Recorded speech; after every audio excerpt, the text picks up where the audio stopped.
Hello, welcome to the Cinema Savvy Movie Podcast. I am a very sick and flu-ridden Chris Garner today, and today I'm joined with my co-host Tayte, who has triumphantly returned from a week away skiing, I believe. Oh, and what a theme for the film that we've got in place. This couldn't have dropped more right to come back to this film to review it. First off, how was it? Well, it was amazing out there, and legit, I touched down from the airport, I drove home, and the first thing I did was dump my suitcase on the bed and went to the cinema to watch this film. Even before I'd seen Batman vs Superman, which I have seen, by the way. I saw Eddie the Eagle first. Yeah, absolutely, and we will definitely get a review response from you at some point on Batman v Superman, because I know that George felt he was a little outnumbered between me and Tom in our actual review, and he wants some payback, so he needs you in his corner for that one, so we'll get that out at some point. Well, you don't know my opinion yet, today, do you? No, not really. I mean, you've only spoke about it very briefly, but we haven't got into the ins and outs of it all, so that'll definitely be interesting. And I promise to keep my mouth shut and just let you go for it, just to get your opinion on it. But that is not our review today. Our review today is Eddie the Eagle, directed, very surprisingly, by Dexter Fletcher, who I only found out about like 10 minutes ago before we hit record. Yeah, we both thought it was going to be Matthew Vaughn, didn't we? Yeah, and all the marketing just kept like putting his name up there. I could have swore it said Matthew Vaughn directed this movie, and you can see his thumbprints all over it, really, just like his style, the visuals, everything like that. So I was just completely floored when I read this earlier, but as always, we'll have a spoiler-free section and a spoiler section, but we'll warn you when we get to that section, so you haven't got to worry about anything for the first part of this review if you're curious to see it and you haven't got around to it yet. So let's get into our review for Eddie the Eagle. I was in hospital for a year when I was a kid. All the doctors said I should give up sport. Oi, where do you think you're going, young man? The Olympics. You better take this then, hadn't you? Put your medals in. Thanks, Mum. But it was my ambition to become an Olympian. Eddie, you are not an athlete! Name me one British ski jumper. Me, Eddie Edwards. Let's do it. He's gonna break his neck. I'm gonna break his neck. I really need a coach. So thoughts before going in. As we've spoke about in the Moneyball review, I am so not a sports guy in any way at all. So I was obviously aware of Eddie the Eagle as a person. I've heard the name mentioned a lot of times, but I really knew pretty much nothing, so I was relying on this movie to tell me all the information I needed. And I know we're probably going to go more into spoilers when we talk about this, but this is apparently massively historically inaccurate. Yes it is. I know the true story of Eddie the Eagle. I'm a massive fan of sports, winter sports, normal sports, and yeah, it's slightly inaccurate, shall we say. We'll go into it a bit more in the spoiler section, because almost all of it is spoilers, but a lot of the film... But, were you excited for this movie I was excited for the movie, definitely. It'd been given good reviews from everyone. I was told that it was going to be a feel-good film. May or may not have been very, very, very similar to another film which happened in the same Olympics. But you know what? I was happy when I left the cinema as much as I was happy when I was going in. So I can't. Yeah, no, absolutely. I went to see this. Didn't really know what to expect. It was a sports movie. I thought, oh, I hope it sort of like holds my hand through it all and doesn't get too bogged down in statistics and all that stuff like I thought Moneyball did. But I had an absolute blast at this movie. I was smiling beginning to end. It was actually quite a packed crowd when I saw this, and that was a midweek showing. I went to see, everyone was laughing, everyone was smiling, everyone was into it. And you referred to another Winter Olympics sports movie earlier, and if I'm going to compare it to a movie, it would absolutely be that. It's the same tone, I would say. It's definitely a feel-good movie, and as soon as the credits hit at this film, I just came out of the cinema in a perfect mood. I was inspired, I wanted to take on the world. Absolutely loved it. So we'll get more into the Performances now, you got to talk Taron Egerton, however you pronounce his name. Yeah. I thought he was great in this movie. I was a little unsure because he is playing... I didn't know anything about Eddie the Eagle, so when I see Taron with this weird facial expression and strange way of talking, I thought, oh god, this is going to get really irritating. But he is an incredibly likeable character all the way through it, and you follow him, you know, from a kid up until the Winter Olympics, and I thought it was a really nice character journey for him. I was with him every step of the way, and I thought he really held the movie together. Yeah, totally. It was a brilliant performance by him. I mean, we were talking beforehand, and he does seem to work with Matthew Vaughn films now, doesn't he? And working with names with a load of E's in it, with Eggsy and Eddie being his two major characters to go from his career. But yeah, he really did do a brilliant performance in the film, and I have to say, probably the most historically accurate thing in the film was his portrayal of, like, Eddie. I mean, everything about him when he was grown up. I'd say the younger age, I'm not too sure about that, but as a performance for the older age, like, it was amazing. Like, the determination, and if you've ever seen the actual guy, Michael Edwards, like... If you've ever just like seen him do anything at all in public, it's him. It really is him, and I thought that was brilliant the way that they portrayed him. Yeah, and you know how when it gets to the credits, this isn't spoiling anything because most biopic films do this, where they actually have real life photographs come up. Yeah. When I actually saw Eddie the Eagle, I was like, oh, I completely see that now, how he was playing him like this. So yeah, I thought he was brilliant, really, really great. Another standout performance from Taron. And then we have Hugh Jackman, who is playing Wolverine in this movie. I swear to God. I completely forgotten when I sat in this movie that Hugh Jackman was in this film. So, you know, he pulls up in his truck, gets out, and he's even sort of dressed how Wolverine did in Days of Future Past almost. Yeah. And you know, he's drinking, he's smoking, he's doing all this, and I was like, wow, he is literally Wolverine in this movie, and that's not a bad thing. Hugh Jackman's great as always, really, really likable. He plays the mentor figure. You know, he had his shot as a Olympic ski jumper in the past. He's great, but his mentor felt he didn't have the drive or the determination to see it through. No. And we meet Hugh Jackman's character sort of when he's fallen off the wagon, and with Taron's appearance, the two sort of work together, and both of them achieve some kind of redemption, I guess. Yeah, I'd say that. I mean, and I've basically just spoiled the whole movie with that, but it is a very basic plot. It's a basic plot, not only that, but like everyone knows the story. I hope that everyone knows the story. I didn't know the story until I saw this movie. It's a reasonably famous story. If you watch any Winter Olympic sport ever, you'll hear the story of this, and you'll hear the story of the Jamaican bobsleighers, and maybe, just maybe, you'll hear an amazing story about a girl named Lindsay Jacobellis, who in the was it 10? I think it was the 2010 Winter Olympics, or maybe the one beforehand, the 2006 ones.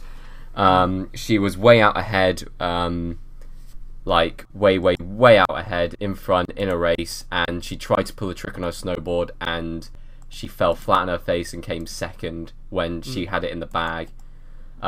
So there are some very famous Winter Olympic stories, some which are actually more famous than the Summer Olympic stories. This is probably the major one from a Brit statement. But yeah, this film, just like the way the characters portrayed, brilliant. Yeah, and again, they probably played it a lot more up for the film, but you really see how just unscrupulous and just absolutely, I don't know what the word I'm looking for is, but just how mean-spirited some of these Olympic officials are. This is what I I expected this was probably played up more, because they are very two-dimensional villain figures. In an interview with Michael Edwards, he said, well, actually, they were very helpful. Oh, right. That is completely fictionalized, I believe. Yeah, and sort of the officials, the main ringleader of this is definitely Tim McInnerny's character, who I haven't seen in anything for a long while, actually. He played Captain Darlin in Blackadder, and it's always great to see him crop up every now and then. The supporting cast in this film is actually really, really great. You've got Christopher Walken, Jim Broadbent, Mark Benton, who's a British actor who I've seen in quite a few things, and I was going to say Eggsy's then. Eddie's parents as well, played by Joe Hartley and Keith Allen. In many respects, for me, Keith Allen almost steals the entire film. I have issues with that statement. Oh, is this more historical accuracy stuff? No, that section was reasonably historically accurate. I believe his dad did want him to become a plasterer and was really set on it, and he didn't like the idea of wasting money. He wanted him to go to the Olympics, but he wanted him to earn the money first and go at a later year. Yeah. So kind of played up, but I wouldn't say that Keith Allen's performance stole the show. I would definitely not say that. Maybe that was a bit of an hyperbole, but I did love every scene he was in. He was, even though he was so dead set in his ways, he was always enjoyable to see, I thought. Let's talk the music really quickly. I know that perhaps you don't zone in on the music as much as perhaps I do. I just live and breathe film soundtracks. I like the soundtrack, but it wasn't something that stuck with me. No, it was more the sort of sound for me, and it definitely pays homage to films like Chariots of Fire, with the very synth-heavy soundtrack all the way through. And then you have Rocky 4. Absolutely. Yeah, I've definitely picked up on vibes of that as well, which is no bad thing at all. I love me some Rocky 4. And also things in the soundtrack as well. You had sorry, my mind's all over the place at the minute. Frankie Goes to Hollywood, Two Tribes. And you had Van Halen's Jump, which was fantastic to hear. A good soundtrack can definitely elevate a movie, and it was just a very happy soundtrack. Definitely fit the film. As you said, nothing too memorable. But it was more the sound and style of the soundtrack that captured me the most, because I hadn't heard a soundtrack like that in a long time. We can talk direction as well if you like. I believe this is Dexter Fletcher's first film that he's directed.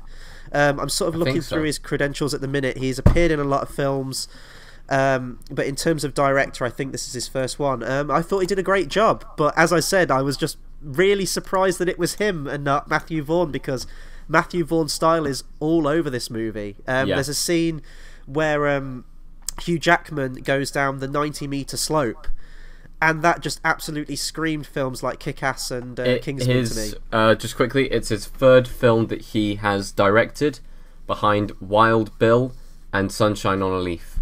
Sunshine on Leaf, sorry. I feel bad, I actually haven't heard of either of those films. I have heard of Sunshine on Leaf.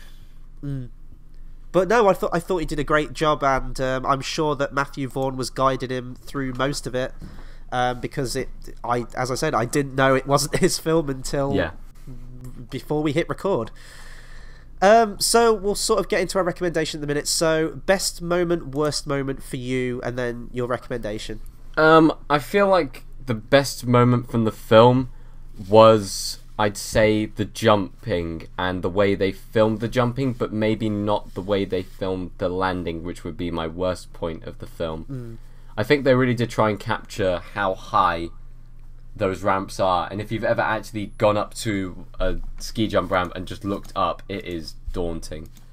It is so daunting, and it was one of those things where I looked up, and even the small ramp, I was like, no, I'm not doing that. Yeah. Hell no.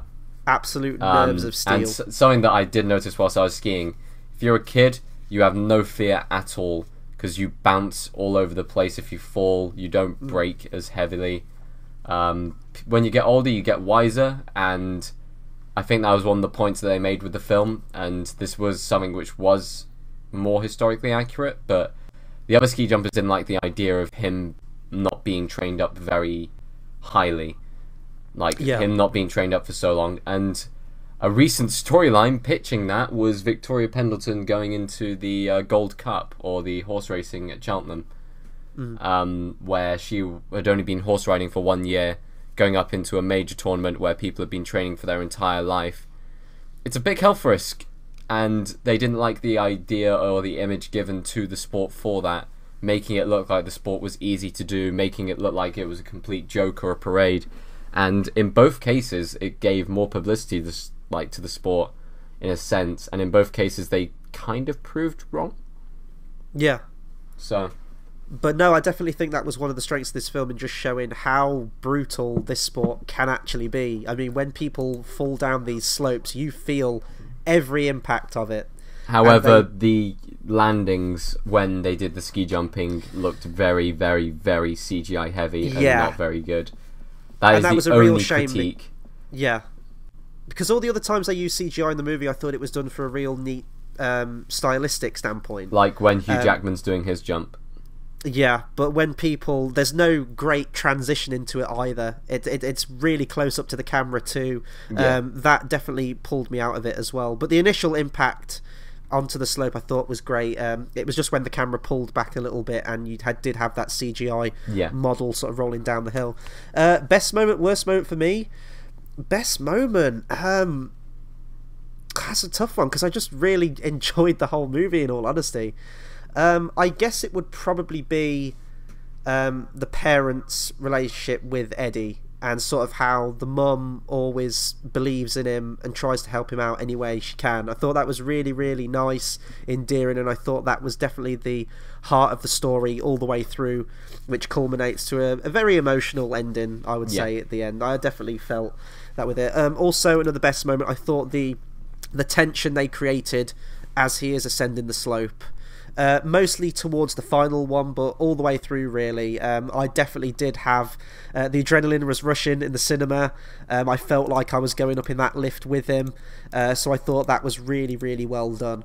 Worst moment, kind of don't have one, really. I enjoyed the whole movie. There was nothing that really jumped out to me as being the worst moment. I guess if I was reaching, then we get introduced to some... like his fellow teammates who again are very two-dimensional, and they set up this whole thing. Again, it's difficult because I don't want to go into spoilers, but they set up this whole thing where they try and spoil his chances of actually attending the Olympics, and that's kind of quickly disregarded and they move on from it. So I'm not sure if that was entirely needed, although after speaking to my parents afterwards who know more about Eddie the Eagle, they said that there was some kind of thing that came out, like some hullabaloo about drinking and things like that. So I guess it needed to be in there. I just thought it could have perhaps been slightly better handled, but that's me reaching because I did really enjoy this movie. So that'll do it for our spoiler-free section. We'll go into spoilers now. Not a huge amount to talk about in this one, but Tayte, I know you've been waiting for this. Historical accuracy. I'm ready to learn some stuff now because I know nothing about the real-life Eddie the Eagle other than what I've seen in this movie. So go for it. I would prefer to see the real Eddie the Eagle movie. The one where he did kind of cheat the system by going with the old rules and they just went, okay, but we won't give you the funding for it. So he had to go and like fund and stuff like that. Not only that, but the fact that he was actually... They didn't really show it, but he was jumping 60-odd times a day. He was training hard, and they never showed that. They just showed him jumping maybe once or twice. Yeah. Like failing a couple of times. He was a decent jumper. The problem wasn't that he couldn't jump. The problem was that he couldn't jump far. Like he was a person who could land a lot of jumps on any ramp or anything like that all the way throughout his career. The problem wasn't that he couldn't jump very far. It was his personality mixed with the fact that like he was very eccentric and stuff like that, and he couldn't jump very far. Yeah. So he wasn't as much of the underdog, would you say? I guess he still kind of was. He was totally the underdog. But the problem is that this story focused on the fact, he couldn't jump. Oh, look, he can suddenly jump. No, the fact of the matter was that he could jump. He couldn't jump very far, and when he did break the British national record, yeah, sure, he went crazy, and that's what got him the reputation, and that's why people started calling him Eddie the Eagle. Because they thought, it was more of like a mick-take name instead of an actual thing, but he took it on board and he took it with pride, and then it kind of became his personality. This is the thing, the problem you run into with movies like this, especially ones that are based on real-life things. This is obviously a biographical sports movie, but it has to be cinematic, doesn't it? And I know that's the age-old thing. Do you sacrifice historical accuracy for an enjoyable film experience? There is an extra layer to this story, very quickly. Yeah, go for it. After he'd finished kind of doing his Olympic run, I don't think he only competed in one Olympics. Because they changed the ruling for the Olympics so that he wouldn't be able to re-enter, basically. You had to be in the top 20 in the world, I believe it was, or you had to win, come in the top 3 of any of the world events, and he never was able to do that. But after he left ski jumping in 1989, he became bankrupt. He threw all of his money away and stuff like that, through gambling and just random things. And it took him a long time to get back up on his feet, including just short TV ads and stuff like that, short TV publicity, just keeping the money ticking over. But not only did he become bankrupt, but his family became bankrupt because of it. His family invested all the money into him to get him into this place. He had the money, he then threw it, so they both had no money. So he started to kind of do a bit more publicity, like trying to get his name out there as much as possible, trying to get his name back in the news and stuff like that. It got to the point where he was able to do things such as charity shows such as Dancing for Comic Relief and stuff like that. Going on the One Show a couple of times. He then was able to get in a couple of adverts. He managed to get onto The Jump in 2014, the TV show, which is all about ski jumping. And now he's been able to kind of fully recover with this film, but it took a long journey. And I feel like the story may have been sadder if we'd looked at his career afterwards and kept it maybe dipping into that kind of light and showing that even though you have everything and you have fame and you can be happy and stuff like that, you can always throw it away. Even the underdogs can throw it away when they have everything. That's like really put me in a downer now with this movie because I know how it ultimately all unfolds. The ending lied to me. The ending lied to you because it was a happy ending, and maybe 1 or 2 years after that he became bankrupt and wasn't able to ski jump again. His family was bankrupt and just everyone was miserable. They're clearly setting this up for a trilogy now, and the second part is going to be the most extreme, pushed to his limits, depressing. Oh man, that's a real. I'm sorry for putting it in a dark place, guys. No, what was, and I'm going with a poster now, a feel-good, crowd-pleasing triumph. It's not so feel-good anymore. The movie is. Anything after the movie, maybe not. But yeah. Let's talk about other things. Yeah, I need to get this sense of hope back now. Let's talk about the Hugh Jackman Taron Egerton relationship. Yes, I thought this was one of the best bits of the movie. In all honesty, I thought it was a very believable progression. How they ultimately don't see eye to eye the first time. It's very cliche. I'm not saying it isn't, but I did think that they worked off each other very well, especially in the montages. They were really, really fun. And I like Hugh Jackman, and you understand Hugh Jackman's hesitance in not wanting to train him up.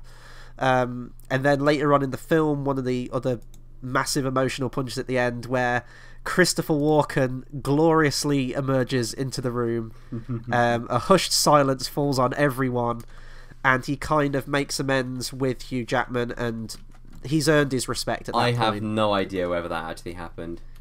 No, maybe Christopher Walken just showed up that day. Like, actually, Christopher Walken he just showed up on set, and they thought, "Oh God, we got to put him in the film now." Yeah, absolutely. And this is great because Christopher Walken only crops up every now and then. I love Christopher Walken to death. It's going to be great because, like, in a week's time, we get another one where he's playing King Louis in Jungle Book. Yeah, and I cannot wait to see him do King of the Swingers in that movie. Christopher Walken was Christopher Walken. I don't exactly know what else to say. He doesn't get all that much to do, but I did think that was a nice little story element they wrapped up very nicely at the end. And yeah, I loved all the Taron Egerton and Hugh Jackman stuff. I thought that worked really well. That's sort of the meat of the story, in all honesty. And one of my favourite bits as well is where Hugh Jackman is saying, don't rush in for the Olympics now. They're not going to take you seriously. Work at it, train hard. Yeah. Come back a pro in, was it 4 years, 5 years time? 4 years. Oh, it would have been 5 years time. Yeah. And you see the desperation in him, and you know that Taron Egerton is not going to change his mind at that point, because Eddie the Eagle is determined, he's impulsive, he's wanted this his whole life, and he's going to go for it. And Hugh Jackman understands that, I think, but he also doesn't want him to make his own mistakes. And it's a very nice moment as well, where he's sitting in the bar, and Eddie the Eagle acknowledges that some people may have just saw him as a joke character, just the eye of the publicity, and not take him seriously as a sportsman. And I thought that was a nice moment too. There's a lot of nice moments in this movie, and I thought they played it perfectly. Well, it is a feel-good movie, so they're aiming for that. And on the topic of feel-good movies, Cool Runnings.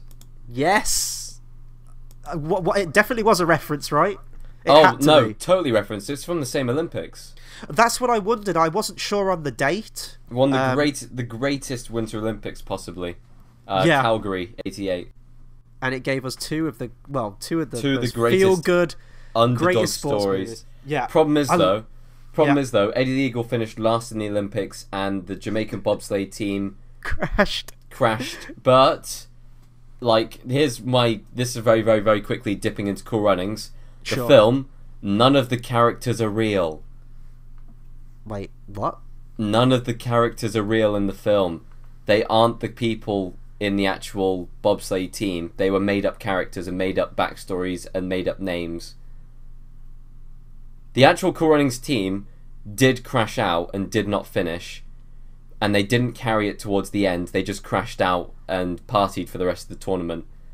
But the people in the film have absolutely no affiliation to the actual event that took place. You know that moment in Toy Story 1 where Buzz Lightyear discovers that he's actually a toy and everything he's known his whole life has been a lie? I feel like that now. Next time you go watch that film is going to be so different. See, this is why I just love to throw historical accuracy to the wind, because it's moments like this where your hopes and dreams just get crushed, and I think you take pleasure in doing it. You did it with this movie, and now you've done it with Cool Runnings, and I love that movie.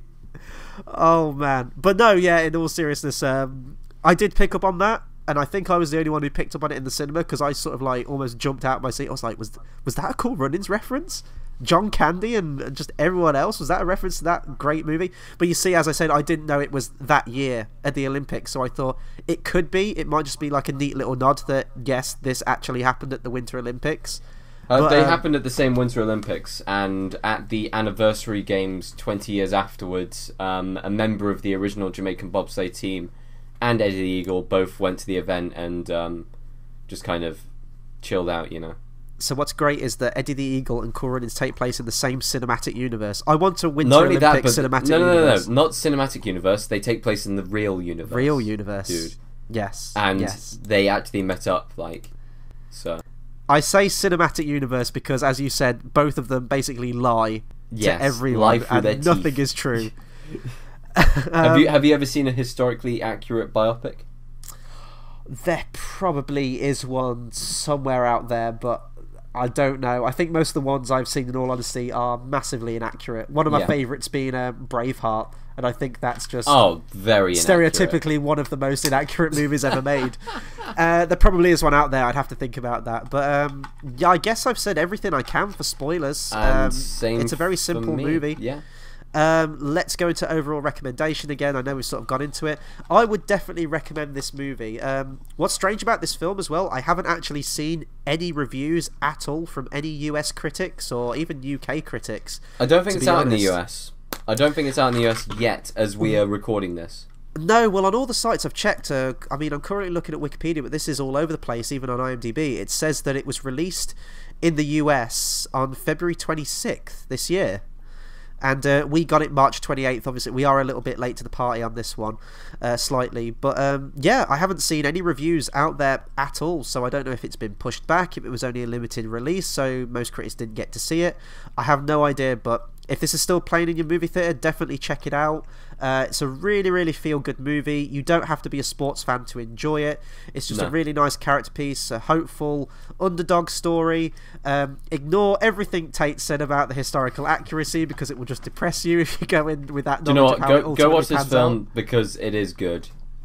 Yeah, it's a solid movie. It's a solid movie. It's an enjoyable movie, and I don't know, it was just a breath of fresh air because we get a lot of movies that are very depressing, looking at Batman v Superman, so this is a nice refresher, I would say. But I'm not going to dwell on Batman v Superman. We're going to save that for our review. Well, your review, I should say. Yes. I'm just going to kind of listen in. I'm going to grit my teeth. I'm going to grind my fingernails into the arms of my chair and resist fighting back with it. I'm going to let you have your say, and I think George wants in on this too, to get his fair share on the review as well. So that will do it for our review on Eddie the Eagle. Thank you very much for listening, and be sure to comment, subscribe.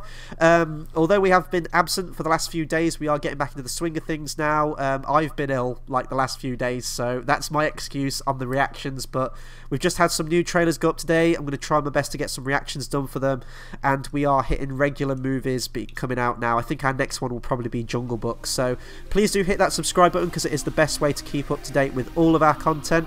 And until the next video, we'll see you next time. Thanks for listening.